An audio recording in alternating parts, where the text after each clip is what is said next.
Next experiment. The last experiment had to do with heat transfer.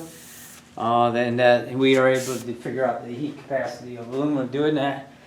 We're going to do another experiment to try to figure out how much energy is required to melt ice.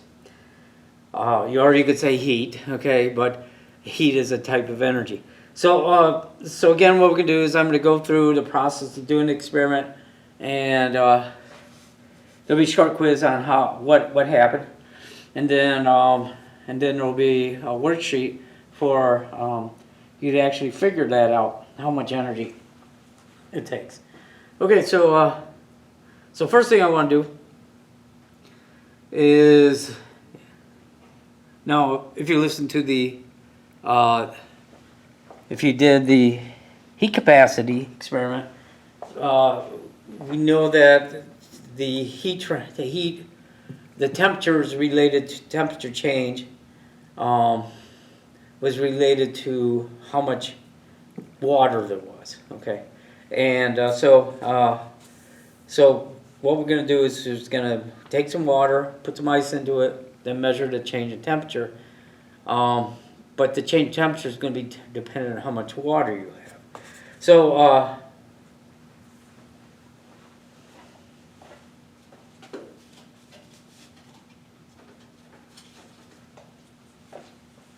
okay. Right, so what I'm going to do is I'm going to, like in the previous experiment, I'm going to weigh the water, and that I'm going to use to measure the temperature change. So I put on the water and then the cup, and then zero it.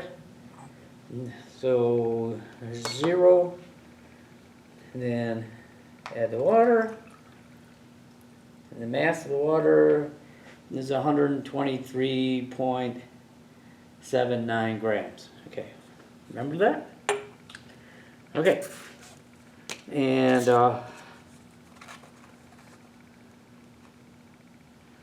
okay, and then its initial temperature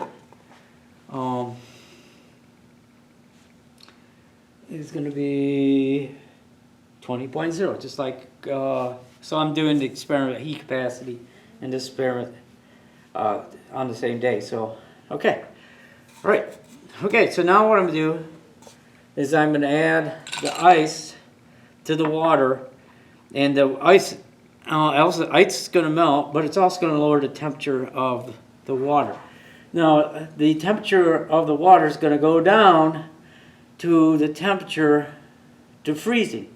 So it's going to get to the point where the water can't cool down anymore. At that point, it's going to be turning to ice. But at the same point, the ice is melting. And so we call that equilibrium. We have the water turning to ice and ice turning to water. And it'll stay at that temperature until either the ice all melts completely or all the water turns into ice.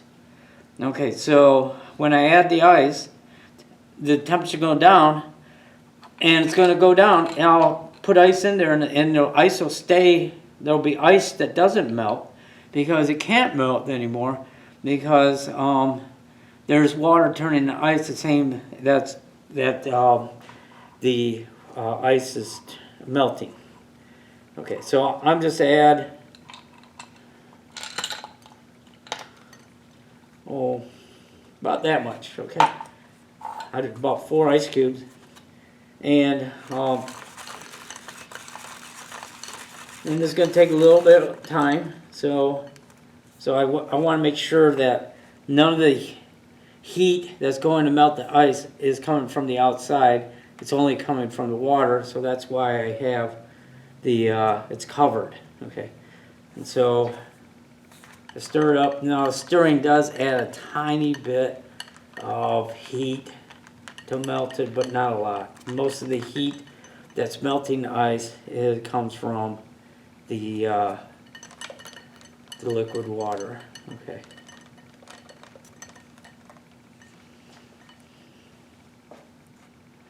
Okay, now it's about 10 degrees. Okay. I don't know if you can see that or not.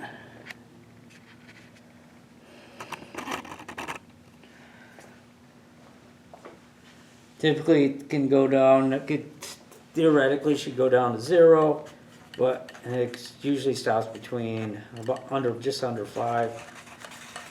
I think that's because there is some heat coming in from the outside that's affecting it.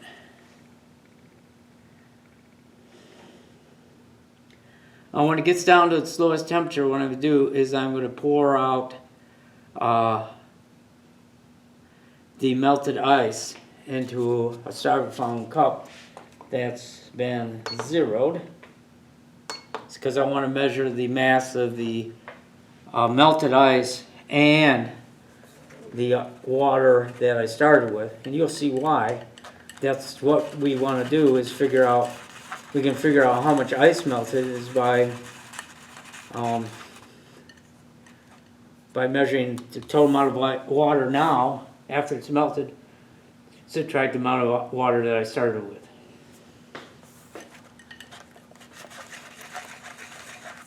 So I'll take a look to see if I still have ice. I'm going to put another couple ice cubes in there. See if it'll help bring it down.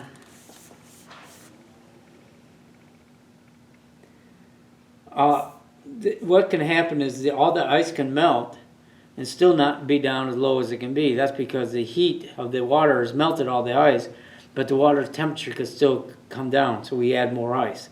But there'll be a point where more ice you add is not going to bring down the temperature anymore.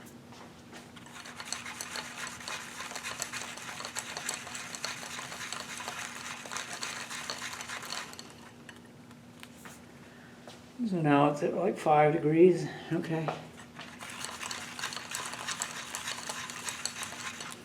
I'll check to see how much ice I have. Okay, I got ice. That's good. You always want to you want to make sure you have ice and water when the temperature stops going down.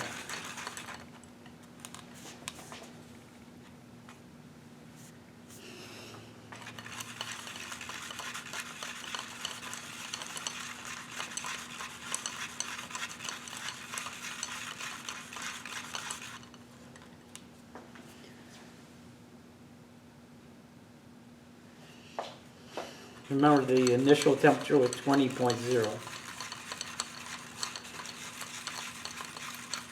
Right now it's about 3 degrees Celsius.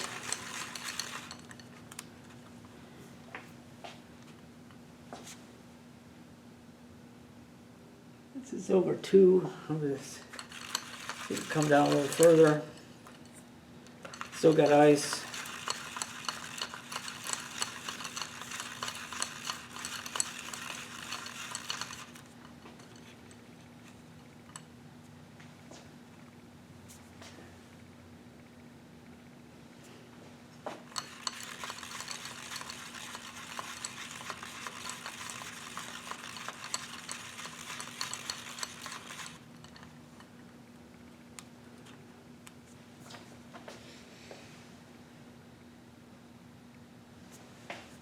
See, still got ice. Okay.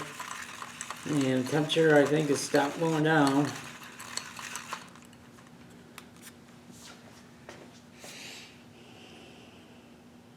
Okay, we'll see. It's done. So there's still ice in there. That's good, because if I just add more ice, the temperature's not going to go down, because the heat of the water is they're going to just stay there. Okay, as long as you have ice and water, the temperature will stay at this point. So this temperature is